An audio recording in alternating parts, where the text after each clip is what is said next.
Tere siis ka minu poolt. Jah, ma olen Eesti Rahva Muuseumi konservaator. Ma lõpetasin 89 aastal Tallinna Pedagoogilise Instituudi joonistamise ja joonestamise tööõppest eriala ja samal aastal õnnestus mul ka saada siis töökoht Eesti Rahva Muuseumis. Tähtis on võib-olla sellepärast see, et see minu lugu selle kapiga on praktiliselt kogu mu karjääri jooksul käinud. Esimesed 10 aastat ma käisin sellest kapist mööda kogu aeg, sellepärast, et tollal oli muuseumi restaureerimistöökojad Pauluse kiriku käärkambrites. Võib-olla mõned teavad, aga me töötasime seal 15 aastat. Ja see kapp seisis Adamsoni kuju nii-öelda kontsu ees, mis oli jäänud praktiliselt selle altari ees kohe. Kui me läksime oma käärkambrisse taha, siis ma kõndisin kogu aeg kapist mööda. Nii et see oli kogu aeg kuklas, aga ei olnud siukest, esiteks muidugi ei olnud ka tellimust muuseumi poolt, kuigi meil oli üsna vabad käed oma töid valida tol ajal, 80-90-ndatel. Kui on just paras mingit näitust, kuna kogud olid üsna kehvas seisus, oli väga vähe tollal restauraatorid olnud, siis meil oli üsna vabad käed valida, aga aukortus oli nii suur, et ma ei julgenud seda küll ette võtta. Ja keegi meist ei olnud. Aga siis sai valmis Eesti Rahva Muuseumi näituste maja Raudteeklubis. Ja kuna meil olid kuraatorid ja teadurid, kes siis tegelesid Piret Õunapuu ja Vaike Reemann mööbliga ja nad arvasid, et kurat võtaks, et muuseumis on nii väärikaid asju, mida ei ole keegi näinud, et teeme ühe näituse. Ja siis saigi otsustud, et teeme näituse ja selleks see oli hea põhjus siis ikkagi, et julgus kokku võtta ja proovida siis. Ja ma leidsin just hiljuti selle plakati, näituse plakati üles, nii et näha, et see on siis näitus avati 98. aasta lõpus. Nii et see töö algas siis võib-olla aasta enne, ma arvan.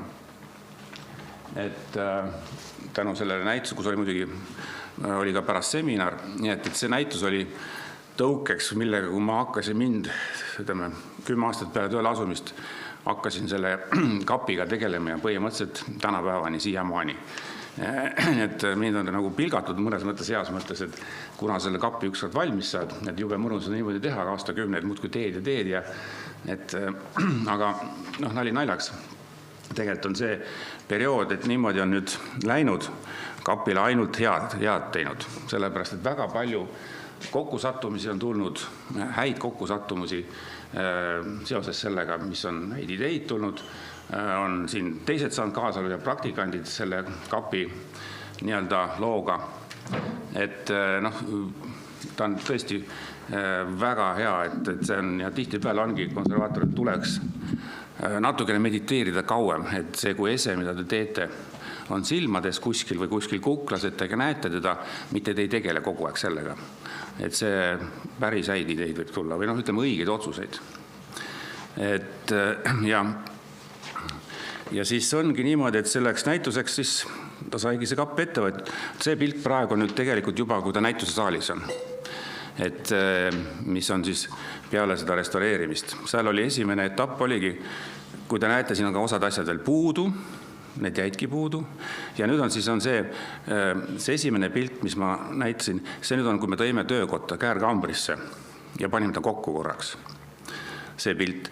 Siin ilmselt te näete ka, et on üsna palju profiildetaile puudu, karniisil on detaile puudu, aga ta mõtleb, et väga hull ei olegi, aga tegelikult oli ta üsna kehvas seisus, teda oli enne mind, kui ma alustasin, näha, et üsna palju juba restaureeritud, aga kapi lugu üldse, nii-öelda taust on selline, et 22. aastal pakuti Eesti Rahva Muuseumile vanakraami kaupmees või antiigikaupmees Hartmann müüa. Ilmselt kuulunud von Olkerile kappi, pähklipuust kappi. Ja muuseumi juhatus on otsustanud maksta Hartmannile 70 000 marka ja osta see kapp ära. Ja kõik. Siis, kui tuli see nii-öelda see 98 aasta, sinnani rohkem praktiliselt kapiga midagi on, ta tõsteti ühes kohas teise kogu aeg. Ta oli saanud küllaltki palju kannatada juba eelmised restaureerimised. Nii et see on tema taust, mida me teame. aga stiililt on ta siuke 1730-ndatesse Saksa nagu hilisbarokki kuuluv, ma arvan. Ja kunstiajas arvas, et ta on ikkagi Danzigi koolkonnast, et see on ka Hamburgi koolkonnad ja Lübecki omad. Aga mis ta tundub hästi uhke ja võimas ja ta ongi seda. Aga ta on samas hästi lihtne. Kui me siin eelkõnelejad räägivad, kuidas vaja avada igasugused erinevaid või ülemaalinguid ja krohvikihte, kasutades igasuguseid XRF-e ja siis selle kapi puhul see on nagu väga lihtne. Siin on hästi vähe materjale. Siin on väärisvineer, aluspuit ja ütleme Tistleri liim. Ja põhimõtteliselt materjalid ongi kõik koos. Aga mis teeb selle keeruliseks selle sama konstruktsioon ja just üli peen ja üli osav Tistleri tehnika. Ütleme Tistleri töö, see on nagu Tistleri töö ikkagi tippsaavutus. Ja Saksamaal oligi 1600 lõpust 1700 alguseni oligi umbes 100 aastat, et saada meistriks. Oli selline ülesanne, et tuleb valmistada kapp, arhitektuur, ühesõnaga nagu arhitektuur.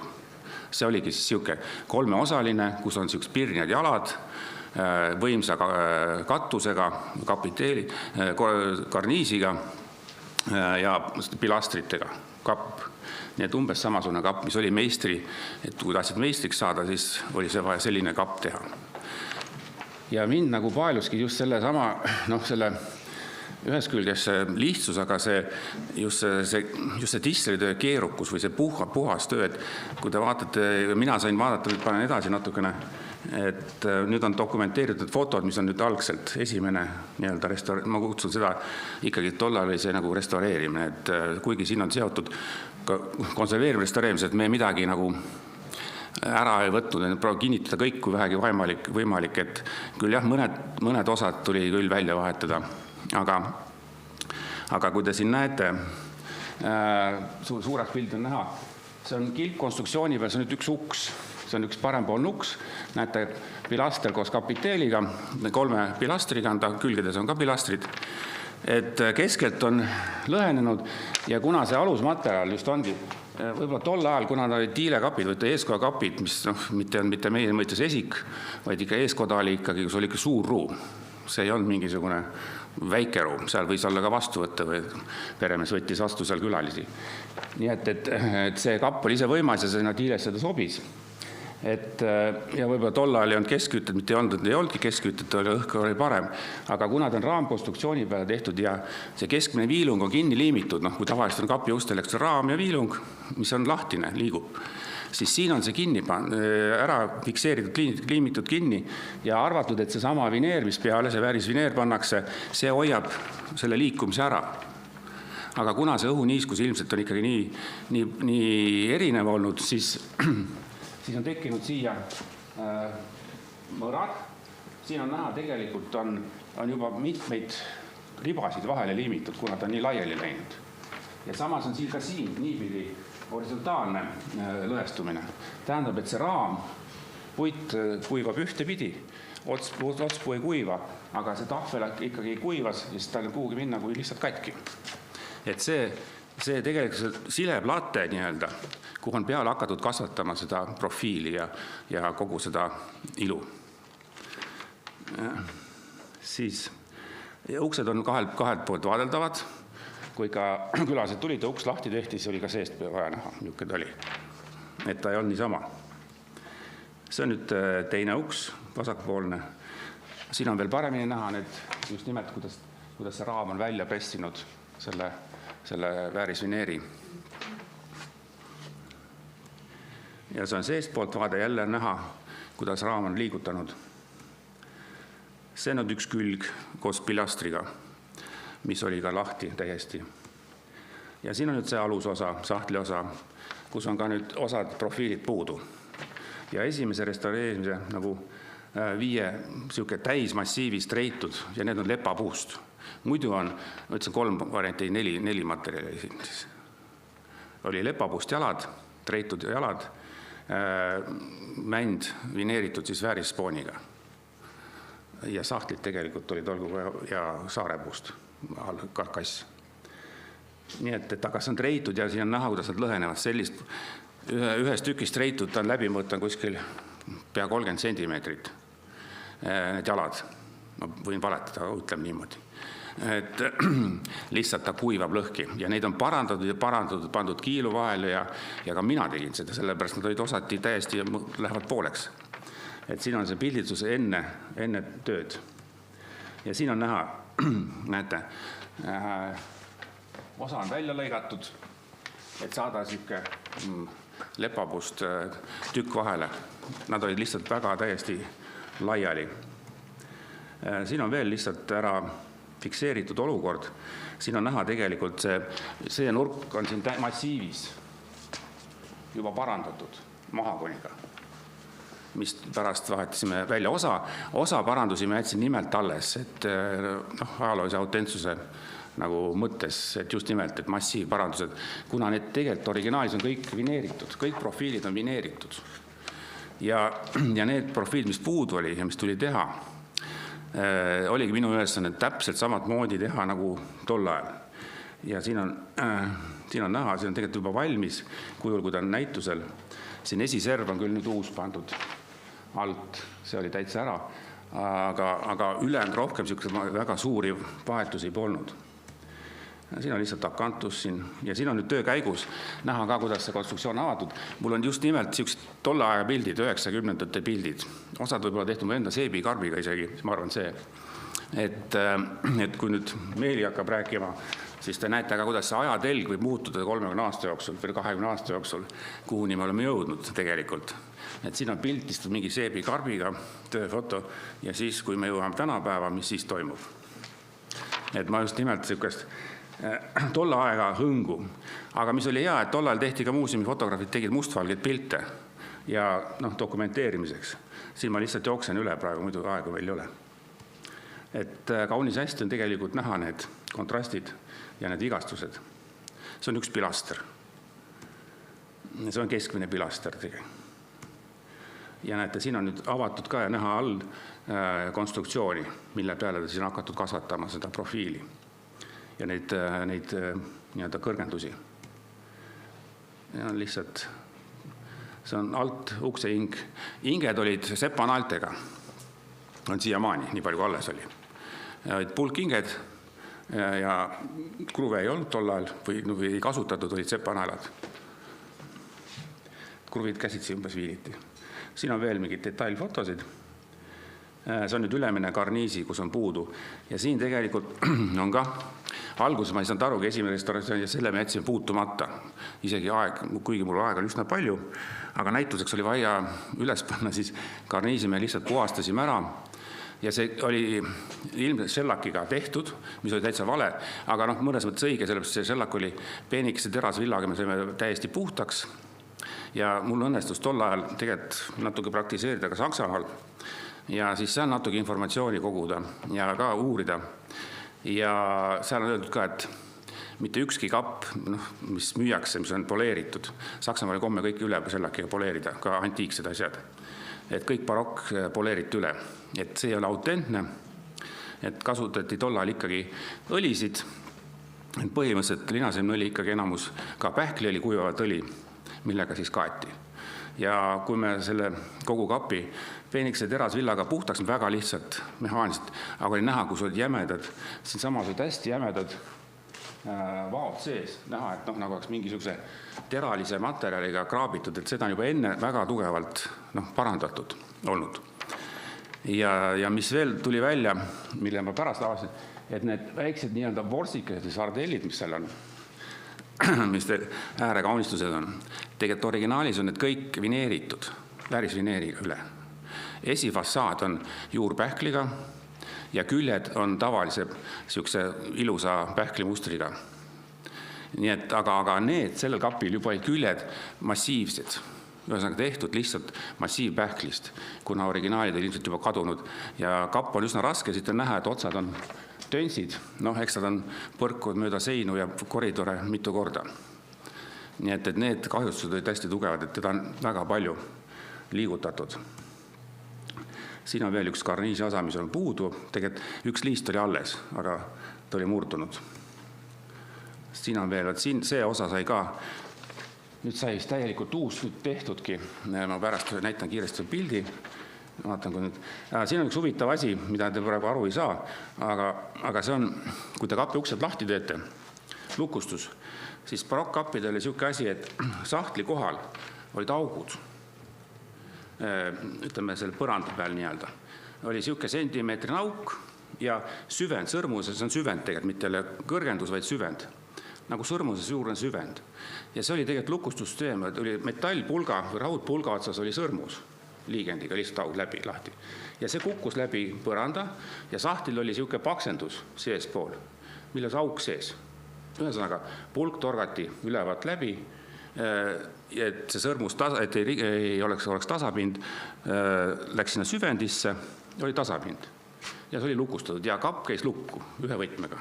Ühesõnaga, kõigepealt pandi sahtlid lukku ja kui pandi kapi uksed lukku, siis oli kapp kõik lukus. Et see on tegelikult lukustussüsteemi auk. Sai tehtud uus sinna nüüd viimase korrastustööde käigus. Siin on jalgadest, millised need olid. Alumine osa. Siis, siin on näha ülemine karniisi ots, kus on puudu. Ja see nüüd jäi selle esimese näitusega tegemata. Ajapuudusel jäi nii, nagu ta on. Aga ta, ütleme, visuaalis väga ei häirinud. Kui mingit tervik küll ei ole, aga me saime kõik aru, mis seal oli. Aga see nüüd oligi järgmise või viimase konserveerimise, restaureerimise ülesanne, et taastada need samad ja just nimelt vineerida need samad kumerused, mitte teha täispuust. Et kasutades sama meetodit. Ja samuti see katuse ava, puuduvad lauad taastada, et panna kinni, et tolm sisse ei saakski. Siin on näha, mis on puudu. Ja nüüd on siis näha, et kuidas ma siis tegin, see oli muidugi paras katsubus, päris sellist koolis on õpetatud, et ma pidin ise natuke nuputama, originaaldetaili pealt muidugi sai teada, millised nad olid, et üks profiil, see on nüüd nurgaprofiil kapil, on 3 detailist, need tuli kõik eraldi teha ja kokku panna. Ega seal midagi muud ei ongi, selles mõttes ongi see väga lihtne, seal on kas oskad või ei oska. Et see on puhas Tisleri töö. Kas sul õnnestub see teha või ei teha, aga tehnoloogia on selline, et see on vineeritud, mitte täispuust. Ja miks vineeritud, hoopis teine muster tuleb, hoopis kena, kui sa vineeri kasutad. Kui sa täispuust, siis see muster ei tule selline. Ja samas täispuust ta läheb lõhki, nagu praktika näitas. Ühesõnaga, et see oligi see praktiliselt esimene, see kõige suurem väljakutse, et see tehnoloogia endale nagu selgeks teha. Et sai vaadatud vanu käsiraamatut, kuidas neid ümarvorme vineeriti. Ma kasutan vineerimist, mitte spoonimist. Et see segadus, et vineer on ikkagi, ma mõtlen vineeri ühte kihti vääris puitu seal millimeetrist või rohkem. Vanasti kasutati paksemalt, kuna käsitsi lõigati, tänapäeval on ta õhem. Siin on küll tänapäevast 0,7 millimeetrist vineeri kasutatud. Siis siin on näha detailid, mis ma nüüd eemaldasin, mis olid lahti ka ja need on täispuust. Aga see detail siin, see tuli välja siis juba, kui kapp oli näitusel. Selles muuseumis on alati selline imede kast, kus koguhoidjad panevad asju, mida ei tea, kust nad pärit on. Ja eks neid on kogu aeg läbi sortitud ja väga palju asju on leitud, mis kui on töös, et see tuleb siit. Nagu Maria rääkis, et tuvastatakse esemeid, on täpselt muuseumis, samuti on üks kast lihtsalt, kus otsitakse jälle ja jälle läbi neid asju. Ja ma leidsin selle, alguses ma ei uskunud, et see on õige, sellepärast on lepapuust, muidu kõik kapp pähklist, aga kuna jalad on ka lepas, siis on täitsa loogiline. Ja need jäljendid, mis ühtegi originaali alles ei olnud kapil, need allbaasid, pilastribaasid, et see jäljend klappis. Ja ühesõnaga, kui näitus oli läbi, siis kappi, siin on veel kiiresti need, mis ma eemaldasin, mis on need väiksed kiile pandud juba jalgadele, mis ma ära võtsin sealt. Et kui järjest oli kogu aeg juurde pandud, oli näha, et see oli nagu pidev protsess, et ta jälle lõhki läks, jälle pandi juurde. Nii et ma need väiksed eemaldasin, panin siis ühe suure, aga tänapäevaks on ikkagi üks jalg ikkagi lõhki läinud. Muuseum ei ole taganud sellist temperatuuri, ütleme niiskust, et suudaks seal olla. Ja tal oligi probleem, kui kui näitus läbi sai, läks ta tegelikult püsiekssiooni, kuna püsiekssiooni mõisaosakonda, kui Raudteeklubi valmis sai näituste saali. Aga seal oli õhk nii halb, et ta üle aasta vist seal ei olnud. Õhuniiskus oli seal talvel, ma ei tea, alla 20. Nii et see kapp hakkas seal, ja üldse asjad hakkasid seal pudenema. Tisleriim kuivas nii kokku, et detailid kukkusid lihtsalt küljest ära. Ja siis peale selle ta oli nii raske, et hakkas läbi põranda vajuma, see oli mingi ajutine põrand, mitte see põrand, vaid oli tehtud see natuke kõrgendus, siis pärast valati sinna alla see koht, kus kapp oli veel ja seal oli üsna palju asju juhtus selle kapiga. Ja lõpuks siis otsustati, et see läheb ikkagi Hoidlasse tagasi. Et aitab sellest, ta lihtsalt muidu seal võib-olla tuleb uuesti kohe hakata tegema. Nii et siin on nüüd veel need näidised, kus on, siin on üks, nüüd teise, täna praeguse konserveerimise või restaureerimise mudel, et nüüd tänapäeval on väga lihtne, muidu vanasti need vormid puldaniga tõmmati pingule kuumaga, siis kallati kuuma veega üle, et see muidu tisleriim hangub kohe ära, siis see sulas uuesti üles, kui pinge all oli. Ja kui ma esimest korda tegin, siis ma tegingi niimoodi, ja nii kui ma seda kuuma vee valasin, nii kahelt poolt liimi tuli. Sulatas selle, pinge oli peal ja sulatas selle kohe kõik kondiliimi nii-öelda laiali. Üleliigne tuli küll otsest ära, aga tänapäeval on lihtne, ma kasutasin silikonvormi, selle sirge, see nüüd sirge ülemise karniisi detail tuleb sealt. Et on lihtne. See nüüd on veel esimene restaureerimine, kus on siis detailid, mis ma tegin 20 aastat tagasi. Ja siin on nüüd tänapäev, et siin võetud jälle vorm, silikonvorm, kus oli puudu. Siin käib parasjagu just kinnitamine. Ja need nüüd on keerulisemad, need on nüüd karniisi ülemised keerukad, mis on näha tagurpidi, näete. Okaspuu peal siis on juurpähkel ja seda ma katsen, kuidas seda üldse teha saaks. Kuna seal on kahte poodi kaared, muutub, kõik mõõdud muutuvad, sa ei saa niimoodi ainult ühte sirget teha, aga seal on ka kaar veel omakorda. Üks kaar on väiksem kui teine. Aga puit annab natuke kokku pressida ja ma katsetasin tänapäeval, kasutasin seda siis vaakumlauda, Maaülikoolil on koostöö meil vaakumlaua peal, lihtsalt tuleb natuke kõrgemaks, kuna see nii-öelda õhk imetakse välja, õhurukk surub peale, aga see on see kummimatt õhukene, mis siis ta lõpuni ei suru, see jääb väiksed plaadi peal kaared, et siis tuleb see detail kõrgem teha. Et see osa, mida sa vajad, ikkagi jääks alles, et pärast siis lõikame lühemaks. Näete, siin on nüüd valmis need detailid. See kõige suurema väändega, ütleme kaarega on siis originaal, mis olid alles, aga need väiksemad on need keskmisest osast. Et see on nüüd juurpähkliga kaetud. Ja need on nüüd tööprotsess, näitan ma kruvisin paksendused alla, et tahaks õhus rohkem. Et kui see surub, siis ta surub selle õige detaili paksuse vähemalt korralikult ära. Ja siin on nüüd siis see karniis, mis siia tuli see nüüd samad. Need samad detailid läksidki siia ülesse. Siin on näha nüüd teinekordne jalgade nii-öelda konserveerimine. See keskmine on lihtsalt mesilasvaha ja karnubavahaga vahatatud. Ja ma rohkem seda, ja kui ma esimene kord viimistsin linaseemne õliga, tegelikult linaseemne õli värnitsaga, puhta värnitsaga, kus nagu minimaalselt on lahusteid läbi keedetud ja võib-olla natukene sikatiivi sees, siis nüüd ma ainult lisasin, värskasin ainult mesilasvaha ja karnubavaha seguga. See jalal on näha, mis vahe seal nüüd on tulnud. Ja see nüüd on see karniis, mida siis nüüd viimase nüüd restaureerimiskäigus siis sai hakatud tegema. Et siin on näha puuduvad nii-öelda, ma kutsun need vorstikesed ülevalt. Profiilid, mis on puudu. Ja need sai nüüd taastatud koos selle katusosaga. Katusosad, kõik need augud ei ole mitte ühtegi juurde puuritud, on vanasse auku pandud puunaelad naaglitega, et midagi juurde sinna ei puuritud. Detailid on lihtsalt juurde tehtud. Ja siin on näha juba nüüd need samad vorstikesed või need uued profiilid on liimitud paika. Mis on tõesti mitte täismassiivis, vaid on vineeritud materjal. ja siin on siis vahetud välja, kuna küljed olid massiivpähklist, kuigi tunduvad üsna ilusad, aga näha, et nad kuivavad kokku ja lähevad katki. Et selles mõtte on ka, kui me vineerime, siis seda ei saa juhtuda. Ja see peaks olema, kuna süü jookseb ülevalt alla kuni lõpuni, et küljed olid natuke lihtsamast vineerist kui esimene osa. Aga ühe külje ma jätsin, kuna jälle ajaloolise tõe mõttes, et tassis olla üks külg, nagu ta oli seal enamus oli säilinud, juba varasemad parandused ja siis jäid.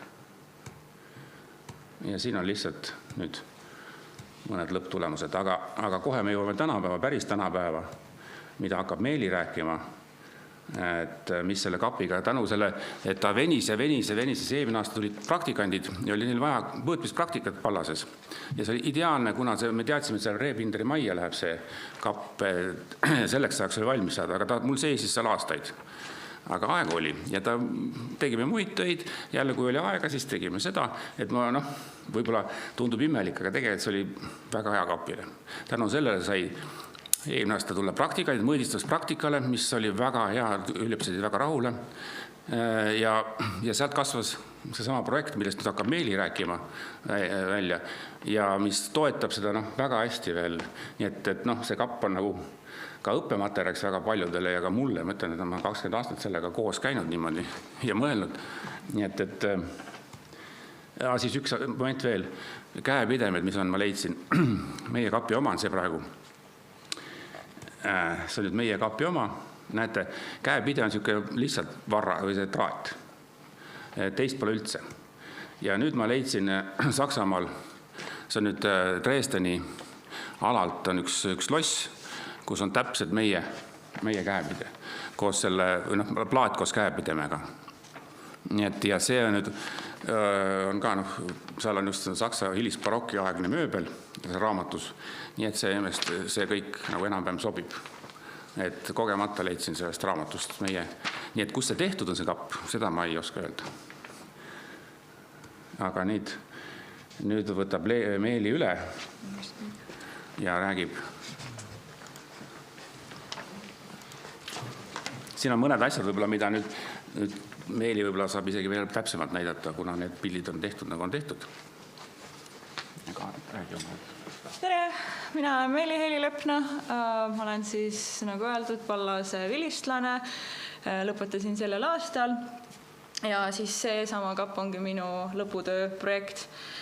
Siin järgmine slaid on üks video, kus on niimoodi siuke sähviv valgus, et kes on võib-olla epilepsik või midagi taolist, et ei meeldi, et siis võib pea ära keerata. Aga jah, mina jõudsingi selle kapi juurde niimoodi, et kuna meil oli lõputööd ettevalmistav kursus, siis sai seal oma ideedest rääkida ja alguses mul olid hästi niisugused objektipõhised lõputöö mõtted ja siis seal hulgas oli ka 3D. Võib-olla ma ei räägi sellest kohe päris pikalt, et kuidas ma selle 3D juurde jõudsin, aga läbi oma õpingute siis nii-öelda Pallases kui ka Erasmus Plus programmiga osaledes. Ja siis Aivar Habakuk, kes seda ainet läbi viis, siis tema ütles, et jah, et see on väga hea mõte, et sellist asja ei ole tehtud ja samamoodi ka osakonna juhataja Abi kiitis seda heaks, sest et see on selline uudne lahendus ja toob midagi valdkonnale siis juurde.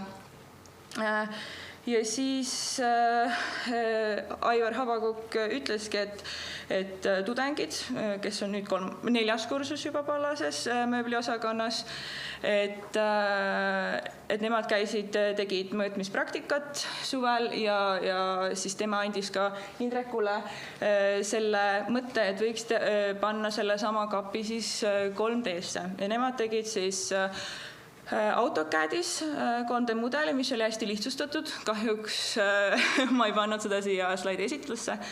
Aga mina mõtlesin, et kuna ma vaatasin, seal olid mingid vead sees, et mul on nagu hea meel, et need tudengid andsid mulle selle 3D mudeli nagu vaadata. Aga mina siis mõtlesin, et ma viin selle nii-öelda siis järgmisele tasemele, et oleks ikkagi jäädvustatud ka see pilt või see tekstuur, sest see AutoCADi mudel oli lihtsalt tavaline ühevärviline mudel, mis muidugi andis ka infot edasi. Nii, nüüd tuleb see video. Siis minu töö pealkiri oli fotogrammeetria rakendamine museaalide konserveerimisel ja dokumenteerimisel. Ja mis see fotogrammeetria siis üldse on? Siin videos juba näete, et see on siis põhimõtteliselt esemest või objektist piltide tegemine erinevate nurkade alt. Ja need pildid peavad olema kattuvad, et üldse saaks luua nii-öelda 3D mudelit. Ja siis, miks ma seal pimedas olen, on sellepärast, et kuna see kapp ka läikis ja muud valgusallikad on ka seal näha, näiteks mingid prožektorid, et need ei tekitaks mingit muud lisavalgust sinna juurde. Ja ma kasutasin ka sellel pildistamisel siis sellist ristpolarisatsiooni meetodit, et ma panin objektiivi ette sellise filtri, mis siis võttis läike maha, mis tuli siis sellelt ringvalgustilt. Ja sellepärast ka meil oli selline otsustusprotsess või mõtlemise koht seal, et kas me tahame edasi anda või kas mina tahan edasi anda selle 3D mudeliga ka seda läiget, mis see kapp andis, et Indreku piltidel kindlalt nägite, et seal olid sellised valgus mingid rõngad näiteks või plekid peal, et ei näe kogu pilti või kogu kappi tõeliselt. Ja siis saigi niimoodi otsustatud, et ma teen ilma läiketa ja teine variant oli siis see, et ka pildistada näiteks läikega ja siis 3D mudel kokku panna, aga see jäi kahjuks ära ja siis mõtlesime, et äkki paneme nii-öelda 3D programmis selle juurde või animeerides nii-öelda. Aga see jäi ka tegemata, sest me otsustasime, et las jääb nii, et siis ta on nii-öelda konservaatorile selline hea dokumentatsioon, mida vaadata lihtsalt ilma selle läiketa. Ja nii ma seal siis veetsin umbes 5 päeva kokku, planeeritud oli 2 päeva, aga kuna tekkisid probleemid selle välguakuga, et välguaku oli vana ja pidime seda laadima pidevalt, et mul käis ka juhendaja seal kaasas, kuna tehnika tuli kõik tema firmast. Tööjuhendajaks oli siis 3DI või 3D Information või Hades Geodesia firma, kus siis mu juhendaja teeb ka selliseid sarnaseid projekte, aga mitte museaalidega. Ja eks kui ma alustasin ka selle tööga, siis ma avastasin, et ei ole nagu üldse sellist materjali, et kuidas teha 3D mudeleid, kuidas see oleks nagu abiks nii-öelda siis konservaatoritele või üldse muuseumi kogudega töötajale või koguhoidjale. Ja siis tuli ka välja, et see fotogrammeetria protsess või mis mina siis nagu oma töö käigus aru sain, et see on võib-olla kõige sellisem lihtsam ja lollikindlam ja seda võib ka igaüks teha, kellel on nagu mingisugust fotograafia alast teadmist. Et kindlasti muuseumites on olemas mingisugused digiteerijad, pildistajad, fotograafid, kes siis näiteks saaksid sellist asja teha, kui on olemas mingi objekt. Nii. Siis siin ma natuke räägiks sellest, et pärast seda nii-öelda inglise keeles on see field work või siis koha peal siis töö tegemist tulevad need pildid viia teatud programmi ja siis laserskaneerimine või ka fotogrammeetrias siis sellist piltide kogumist nimetatakse andmehõiveks või pilte nimetatakse andmeteks, sest ta annab mingisugust infot edasi. Ja siis siin on näha 2 pilti kõrval, et mismoodi näeb välja siis võrkmudel, et kui programm on nagu kokku pannud nendest piltidest need andmed. Ja seal üleval on siis näha seda piltide joondamist, mis tuleb ka alguses teha, et üldse seda võrkmudelit nagu looma hakata või ka punktipilve. Ja siis siin ma olen lihtsalt nii-öelda photoshopinud kokku 3 sellist mudelit siis, et see võrkmudel, siis nii-öelda see ühepinnaline mudel, mis ka Pallase need mööbliosakonna tudengid tegid, aga see on nüüd minu ikkagi mudelist, mitte sealt AutoCADist ja siis juba siis, kui on pilt peal või tekstuur. Siis miks üldse seda 3D dokumenteerimist tehakse või miks on nagu oluline, siin juba ka täna päris palju neid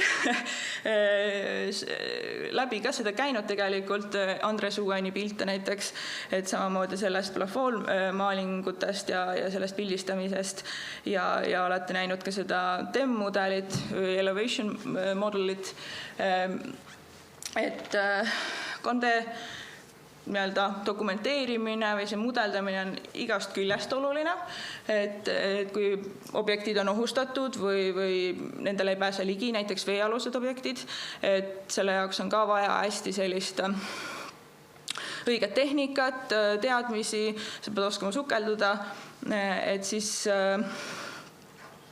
saab tuua nagu tavainimesele lähemale seda, mis on ka vee all, et sellepärast toimub ka veearheoloogia.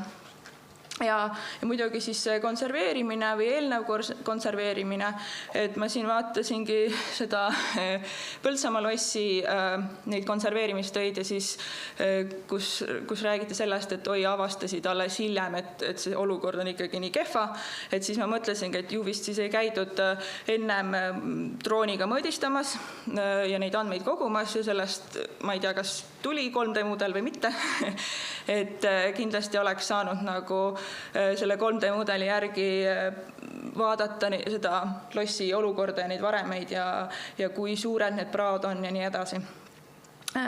Sest sellest informatsioonist, mis sa teed, saab nagu kätte päris palju.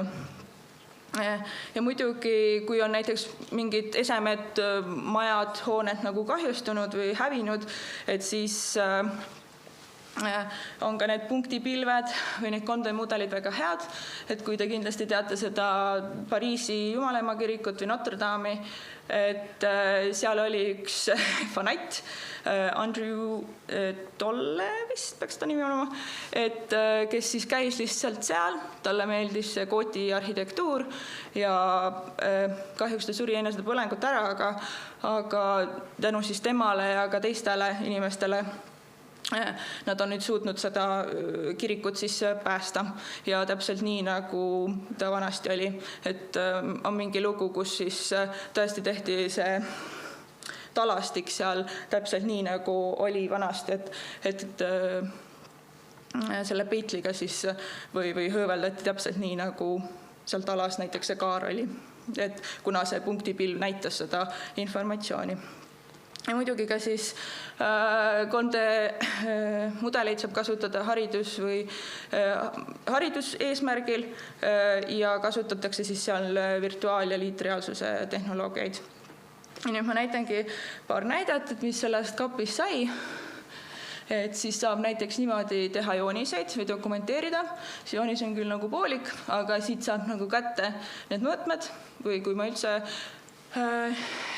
juba seda seal arvutis nägin mudelina, et siis ma panin talle mõõtmed, kuna fotogrammeetrial tuleb kasutada selliseid markereid või märgiseid ja siis selle kaudu saab, aga laserskaneerimine ütleb kohe nagu mõõtmed ette.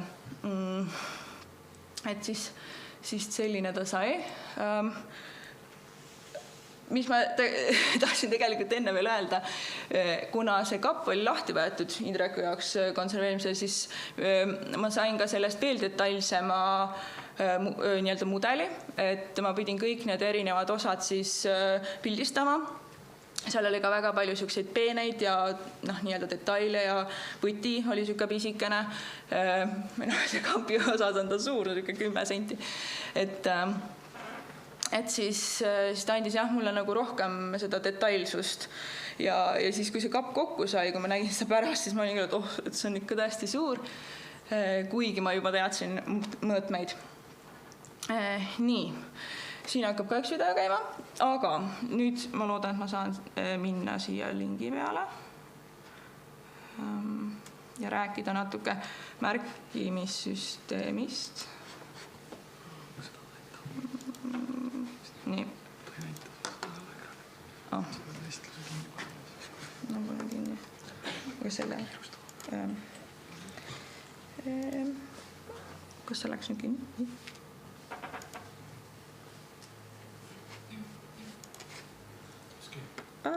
Nii, tuli. Ma siis siin näitan ära, et me Indrekuga siis konsulteerisime, et kuidas ma saaksin siis nii-öelda aidata konservaatorit ja siis sai viidud see mudel üle Sketchfabi. Ja seal sai anda siis nii-öelda huvipunktid talle, point of interests, ja siis neid ka saab siit eemaldada, kui on tarvis. Ja siis nüüd, ma ei tea, nüüd Indrekuga võibki siin näidata, et Indreku näiteks need, millest ta rääkis, need parandused, siin on näha ka need teised jalaparandused, siis kuna need oli kõik osadeks võetud ja seina, tagaseina ei olnud, siis sai pandud lihtsalt siia niisugune valge taustakene. Ja siis samamoodi saab siit mudelisse sisse minna, no, kas ta tahab minna, ja oleme kapi sees ja siis Indrek, sa tahtsid vist näidata seda? Seal sai lihtsalt üks ramp või puudu ja ma võtsin originaalrambid tavaliselt koopiamasinas üks-ühele koopia selleks masinasse ja laserlõikur lõikas tooriku välja ja lihtsalt käsitsi viilisin täpselt välja, see on nüüd see ramp, mis sai juurde tehtud, et tegelikult see väga sarnane tänapäevast tehnoloogiat kasutades, ütleme, koopiamasin, kus mõõdud on õiged, täpselt. Ja kui läheb laserlõikusse sama joonis, tuleb täpselt sama mõõd ja ma viin käsitsi välja, võttis aega mul 1,5 tundi kõik. Nii et väga tänava tehnoloogiat ikkagi tuleb kasutada, siin on näha ka need karniisi parandused, tegelikult saab lähisuumida sisse, näete üleval, need on taastatud, ka need nii-öelda sardellid või vorstikesed, ja siis järve näitab viitsid. Lihtsalt. Siin on su need vorstikesed. Jah, et nüüd on nagu ütleme niimoodi, see on täiuslik, et vaade on nagu ei tea igast varingust. Tegelikult näiteks ka seda varianti. See variant, mis seal Sketchfabis on, ma ei saa seda väga heas kõrges resolutsioonis näidata, kuna Sketchfab lihtsalt jookseb kokku muidu, aga on olemas ka selline teine variant, mis on Nira või Nira.app või äpp ja seal saab ka teha mõõtmisi, siis me Indrekuga panimegi siin või Indrek näitas mulle ette, samamoodi mustvalgel paberil värvidena ja mina siis panin nii-öelda et siia joonistasin selles äpis ja siin, kui peale näiteks vajutad, siis siia saab nagu igasugust infot lisada. Praegu mul lihtsalt siin kirjutatud näiteks kapi ülemine osa. Äkki siin on mingit rohkem infot, et ei ole ju. Et siin on ka sinised, mis tähendavad nagu vahaparandusi. Aga ma ei tea, kas ma saan minna. Et siin on nagu kirjutatud, et siis asendatud vineeritud detailiga, et need punased on siis nagu uued parandused, mis Indrek tegi. Ja siis seda saab vaadata ja keerutada. Nii, kas ma saan minna esitlusse tagasi? Jah. Ma saan aru, et meil on aeg piiritletud, ma teen kähku. Oi. Siis, mis ma sellest liitreaalsusest tahtsin rääkida, on siis see, et seda kappi saab vaadata ka põhimõtteliselt siin samas ruumis, et julgustan võtma telefonid välja ja seda QR-koodi siin skännima ja siis saate seda kappi siia täpselt panna, et pea sinna Rebinderi majja Rakverre minema. Aga ei, minge ikka ja vaadake see kapp ka päriselt üle. Ja siis, mis ma seal oma uurimistöös veel nagu tegin, on see, et ma otsisin nagu erinevaid süsteeme ja märgistusviise ja käisin ka siis nii-öelda Soome muisis, mis on Finna ja seal on neil siis juba olemas 3D-mudel või 3D-mudeli vaatur ja kevadel neil oli seal 21 objekti üleval. Vaatasin, et eelmine nädal oli juba üle 40. Et nad on kõvasti arenenud ja siis Sketchfab on see keskkond ja siit ma tahan pean välja minema vist. on Saaremaa muuseum teeb väga head tööd. Andres Uueni on tegelikult need objektid siis kas siis laserskanneerinud või fotogrammeetriliselt üles pildistanud. Et neil on väga palju sellest Salme laevaleiust need leiud üles dokumenteeritud ja siis see Finna on siis selline ja siin see peaks lahti ennast laadima, aga ta ei taha seda teha. Vaatame, kas nüüd toimib. Võib-olla ei lähe. Et aga okei, ma näitan selle ajapaiga ära. Et ajapaigas on ka väga huvitav. Kahjuks mina ei saa sinna omale kontot teha ja ma ei saa aru, et kas asi hakkab seal toimima. Aga siin on ka põhimõtteliselt sellised märgistamise süsteemid või nii-öelda siis moodsas keelest on annoteerimine ja igal pool ingliskeelsetes veebilehtedel sa näed ka sellist sõna nagu annotation. Ja siin ongi juba tehtud mingisugune annoteering või nii-öelda märgistus ära. Ja tegelikult see süsteem peaks seal ajapaigas vist nii toimima, et kui näiteks, ma ei tea, paned maja aken, siis ta leiab sulle kõik nagu need pildid, mis on sul märgistatud aknaga. Et see on aken ja siis näiteks selle kaudu saab ka hakata võrdlema erinevaid detaile. Ja seda animatsiooni. Ja siis ma võiksin, ja seda animatsioon tegelikult tuleb, aga äkki siit saab näidata. Sellest kapist on tehtud ka animatsioonivideo mõttega, et seal Rebinderi majas saaks seda näidata, sellepärast, et seal see kapp ei käi lahti. Või külastaja ei saa lihtsalt avada seda. Jah, ja seda saab ka liigutada, et tegelikult kui kapp lahti käi, siis seest vaadet ja kuna siis nagu ta ei ole aktiivne, et inimesel saab ise seal hiirega või toksida, siis võiks ta nagu non-stop käia, et samas tõmbada praegu siin ta natuke läheb lahti veel. Et tegelikult annab hästi hea ülevaate, saate liikuvad osad on teada, kus on. Ja siin näeb ka seda Indreku seda rõngast. See on lukk, väga hea, vaata, ma foto väga raske aru saada, aga siin on väga hea. Ja siis, kas me näeme siit, see on sul uus detail, see on auk. See kogu mood. Ja siis niimoodi ta on, et siis seda saaks seal nagu tiirutada ja võrutada, aga seda kahjuks ei ole tehtud sinna. Nii, nüüd lõpetame kohe ära. Aeg on, jah, teeme, on aeg või ei ole aega? Okei, siis ma ühe slaidi jätan vahele, mis on tegelikult oluline slaid. Aga nüüd peab jälle minema, jah. Et okei, siin ka ei hakka video tööle millegi pärast. Nüüd hakkab. Et see on nüüd siis see, et kui sa seda QR-koodi skannid, et siis kuvab selline mudel sulle sinna ruumi, kus sa oled vastavalt. See on nüüd seal Tallinna Sopneri majas. Ja, et kui te tahate mingit olustikku luua endale, siis miks mitte. Et jah, ma arvan, et see on nüüd kõik. Ma jätsin ühe slaidi vahele. Et kui on küsimusi, siis kindlasti küsida. Ma võin selle